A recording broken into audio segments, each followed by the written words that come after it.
Welcome back, everybody. We're back with another episode at the Better's Edge. Once again, I'm your host, Jake.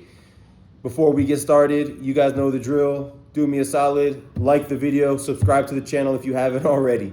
Where do we begin? We got smacked, absolutely positively smacked yesterday. But guess what? Shit happens and we move on.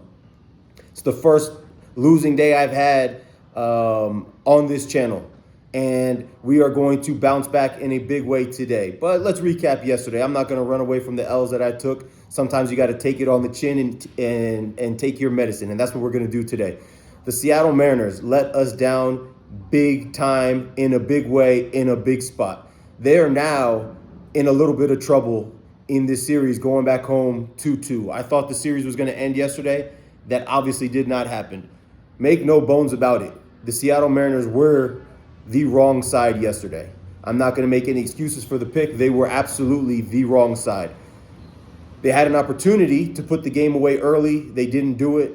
But even with that said, the way that game unfolded, obviously, the Detroit Tigers were the correct play yesterday. I think I got a little bit ahead of myself on the Seattle Mariners yesterday, and that showcased with the way that the game unfolded. The play of the day, even though we did have a losing day in general, a big losing day, make no mistake about it, was the Chicago Cubs. That game should not have been as close as it was. I told you guys yesterday the Cubs were going to win. They did win. They avoided a sweep, avoided elimination, and they're back again with their backs against the wall today in Game 4. Moving on to today. If I had a dunce cap, I swear to you guys, I would have it on right now. I thought about making one. I probably should have made one, but for the sake of time to get this video out to you guys for today, I skipped that. But I absolutely deserve a dunce cap for yesterday's performance. Moving on to today. We got a couple of games. It's a little bit of a softer slate in general. Let's start with Thursday Night Football. The New York Football Giants at home against the Philadelphia Eagles. This is a game that I honestly have no interest whatsoever in betting on, and I'm going to tell you guys exactly why. The Philadelphia Eagles are laying 7.5 points, and they're just not a team right now that you can back laying 7.5. I talked to you guys about it on Sunday. They were at home against the Denver Broncos, laying 4. And I told you with this Philadelphia Eagles team, especially against that Denver Broncos defense, laying 4 in that spot was just way too much. And it doesn't sound like a lot, but believe me, guys, this is the National Football League. A lot of these games are one-possession games, come down to field goals. These numbers, 3, 3.5, 4, 4.5, these are crucial numbers. There's a significant difference in laying 3 points and 4 points in the NFL. In a game that I projected to be very, very tight, and it was. I know the Eagles were up 17-0 early, but they ended up losing that game outright. Fast forward to today, laying 7.5 points is too much. Now, you're probably listening to this and thinking to yourself, well, if 7.5 points is too much, then why don't you just take the Giants? Well, the reason why I don't want to take the Giants is because Jackson Dart is not any good. Their run game is no good, their pass game is no good, and their defense is no good. So you have a team that doesn't do anything very well, and I talked about it on Sunday. Not that they're going to win this game anyways, but this is a team that just doesn't know how to win. So when they're going up to, when they're going into New Orleans this previous Sunday, it was very simple for me to look at the broader picture and say, I got an 0-10 quarterback on one hand, Spencer Strattler, who's at home facing a team that, in my opinion, just doesn't know how to win football games. And you saw that on Sunday last week. 4 or 5 turnovers on 4 or 5 straight possessions. They were up 14-3 early, and they ended up getting blown out of the stadium, which is what I anticipated. You fast forward to tonight, this matchup is horrific for the New York Giants. Jackson Dart can't throw the ball. It took me one series of watching Jackson Dart to realize all you have to do is drop back, sit in a zone coverage, take away his first read, and he's completely lost. He will not be able to find a receiver if his first read is not there. The way that Jackson Dart can beat you, and there are ways, but you got to be dumb to let this happen over and over again, is to blitz him, to play man coverage, and allow him to beat you with his legs, or allow him to beat you with his first read. That's it. If I can watch one or two series of football and put this together, you better believe Vic Fangio is going to have a plan defensively, probably the best defensive coordinator in the NFL, on how to stop this guy. Because as I just mentioned, he can only beat you one way. You play man coverage, and if you're going to blitz him, you can blitz him. But if he escapes from the pocket, he can beat you with his legs, or he'll be able to beat you with his arm by extending the play. But if you drop back, you keep 7, 8 in coverage, and you force him to beat you with his arm, and you have your eyes on him, so if he escapes out the pocket, you got players in zone coverage that are going to be able to break on him and slow him down so he doesn't, break a big game with his legs. He can't beat you. And if he can't beat you, what else is there? Malik, wow, I screwed that up so bad. Malik Nabers is gone. He's out for the season. He's their only weapon in the pass game.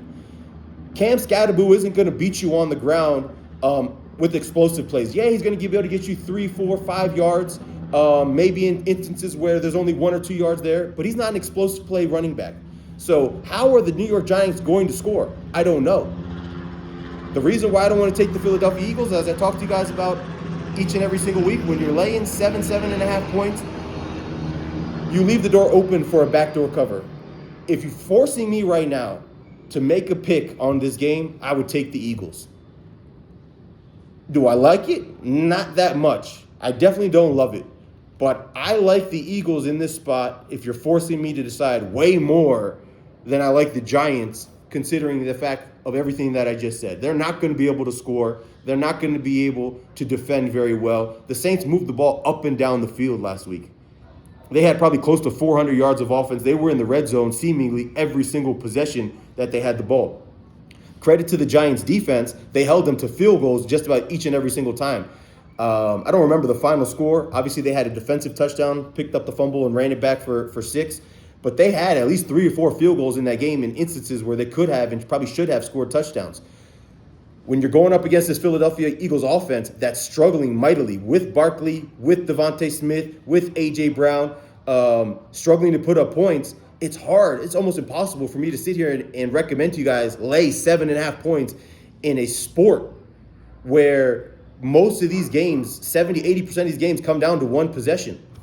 You're talking about being on a short week, having to travel. Granted, it's not a very long travel. All of these things factor into why I don't suggest you guys take the Philadelphia Eagles either. But at the end of the day, the New York Football Giants are a terrible team. Jackson Dart is not a good quarterback right now. I would never, in this situation, recommend you guys take the New York Giants. With that said, let's play a little bit of a game. In my comments for this Thursday night football game, you guys tell me what you guys like. Somebody give me a winner for this football game. I'll go ahead and bet this football game. If it's a winner, whoever that person is, I'll deposit a bonus of $50 to $100, depending on what the bet is, to that individual. So anyone that's watching this video, give me a winner on this Thursday night football game, because I don't have one for you guys. And I'll bet it myself. And if I bet it and I win, I'll show you guys my bet slip. I'll give you guys a $50 to $100 bonus on this bet that you guys recommend to me. I'm going to end up taking it for probably somewhere in the neighborhood of $300 to $500. Whatever bet I pick in the comment section, and I'll show you guys, if there are any bets in the comment section, bet recommendations, what I do end up taking. Moving on to baseball. This baseball slate is very, very interesting. Let's start with the first game. Philadelphia Phillies in another must-win game away from home at the Los Angeles Dodgers. The only thing I can tell you guys right now is Christopher Sanchez is an elite pitcher. Obviously, he's the starter for the Philadelphia Phillies today. The Los Angeles Dodgers are minus 130 favorites with Tyler Glasnow on the mound. This game is a toss-up. It can go absolutely either way. Obviously, you're talking about the best team in baseball in the Los Angeles Dodgers, and you're talking about probably the second best team in baseball in the Philadelphia Phillies. I don't have a huge edge either side on this game. I lean very slightly to the Philadelphia Phillies extending the series to Game 5 and going back home. But because of how good the Los Angeles Dodgers are and them being at home and them understanding the circumstances and the series situation where they probably don't want to go back home for game 5, there's obviously a decent chance that they get out of this game with a win. Both managers are going to treat this as a must-win game. It's a must-win game for Philly, so they have to treat it that way. It's not a must-win game for LA, but believe me when I tell you this, they do not want to go back to Philadelphia. Small lean to the Philadelphia Phillies, plus 110, and if you can get a bigger number than that, even better, to win this game and to extend this series to game 5. Moving into the last baseball game for today, the Milwaukee Brewers at the Chicago Cubs. This is my least favorite game of today from a betting perspective and obviously from an entertainment perspective. Milwaukee Brewers minus 120 on the road at the Chicago Cubs. We cashed on the Cubs yesterday. The Cubs are absolutely terrible. They are absolutely positively playing terrible baseball right now from an offensive standpoint. That game yesterday should have been a blowout. They should have put up 7, 8, 9, 10 runs easy last night, and they only ended up scoring 4. And for anybody that actually watched the game, they nearly blew it in the top of the 8th inning. The Brewers had the bases loaded, ended up doing nothing with it, easily could have tied the game, and if they tied the game, they would have won the game. They easily could have won the game in the top of the 8th inning as well, but all they needed was 1 run just to tie the game. I lean again to the Chicago Cubs here. I know I just talked about how terrible they are, but I lean very small, way smaller than the lean to Philadelphia to the Chicago Cubs. But the way that they're playing baseball right now, I just can't back them. I can't put my honest money on the Chicago Cubs. Not after the beating that I took yesterday and needing to bounce back in a big way today to provide you guys with some winners. I'm not putting any of my hard-earned money on the Chicago Cubs today. To kind of recap, lean Philadelphia Eagles, lean Philadelphia Phillies, very small lean, smaller than those other two, Chicago Cubs. I will have an official play today. It's not going to be in this video. It's going to be on my X account at Bettor's Edge TV. As I talked to you guys about, follow me on X, Bettor's Edge TV, to get all of my plays. I'm going to have an NHL play today, most likely. That's the only sport that's basically left for me to bet on, since I'm not betting NFL and I'm not betting on MLB. As I just mentioned a moment ago, because I took it on the chin yesterday, I'm going to bounce back in a big way with an actual winner. I don't want to just sit here and throw you guys plays just to throw you guys plays. I'm transparent in what I do. I bet all of these games. I lost yesterday, and I need to bounce back in a big way. And I'm not just going to throw out plays just to throw out plays. There will be a bet that I make today. It's most likely going to be on the NHL. I haven't got done capping the card just yet, which is why it's not on this video. But I want to release this video before, obviously, these games begin, which is the purpose of me sending this video out. With that said, guys, once again, like the video, subscribe to my channel if you haven't already.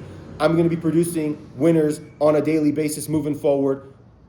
The nature of this industry is sometimes you win, sometimes you lose. You guys know how the game goes. The best part about all this is we get to wake up the next day and do it all over again, and that's what we're doing today. Let's beat the books. Let's cash those tickets, and I'll catch you guys tomorrow.